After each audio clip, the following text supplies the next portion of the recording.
მეგი ქადაგიძე და ჯუმბერ ოქრუაშვილი ტყუის სროლაში მსოფლიო უნივერსიადაზე გაემგზავრებიან. ნინო სალუკოძის სახელობის ტირში პნევმატური იარაღიდან სროლაში დღეს ერთმანეთს საქართველოს უმაღლესი სასწავლებლების სტუდენტები ეჯიბრებოდნენ. საქართველოს სპორტისა და ახალგაზრდობის საქმეთა სამინისტროს ინიციატივით მიმდინარე საუნივერსიტეტო პაექრობის გამარჯვებულები მსოფლიო უნივერსიადაზე გამოვლენ, რომელსაც აგვისტოში ჩინეთი უმასპინძლებს.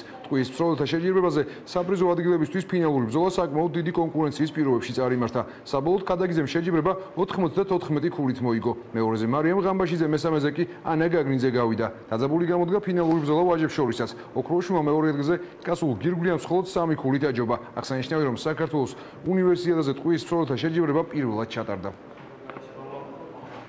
დღევანდელ შეჯიბრებაზე პირველი ადგილი ავიღე, მაქსიმალური შედეგი ვაჩვენე, კმაყოფილი ვარ ჩემი თავით და ჩინეთს რაც შეეხება, იქაც შევისწრები მაქსიმალურად დავიხარჯები, რომ კარგი შედეგი ვაჩვენო. ეს უნივერსიტეტი გვაძლევს იმ საშუალებას, რომ ახალგაზრდები მეტად იყვნენ დაინტერესებული სპორტით, ჯანსაღი ცხოვრებით და რა თქმა უნდა დიდი შანსი არის, რომ ჩინეთში ასახელონ სამშობლო, თავიანთი თავი გამოაჩინონ, რაც მერე მისცემს დიდ ტრამპლინს იმისთვის, რომ მოხვდნენ ნაკრებში, საქართველოს ნაკრებში და თუ მათ შემდგომი დაინტერესება და სერიოზული ვარჯიშს გააგრძელებენ, კარგი შედეგები ექნებათ. ქვეყნისთვის ძალიან მნიშვნელოვანი, უნიშნელოვანია იგივე მაღალი მიღწევების სპორტისთვის, სადაც არ არის განვითარებული სტუდენტური სპორტი, იქ მაღალი მიღწევების სპორტზე ლაპარაკი ზედმეტია.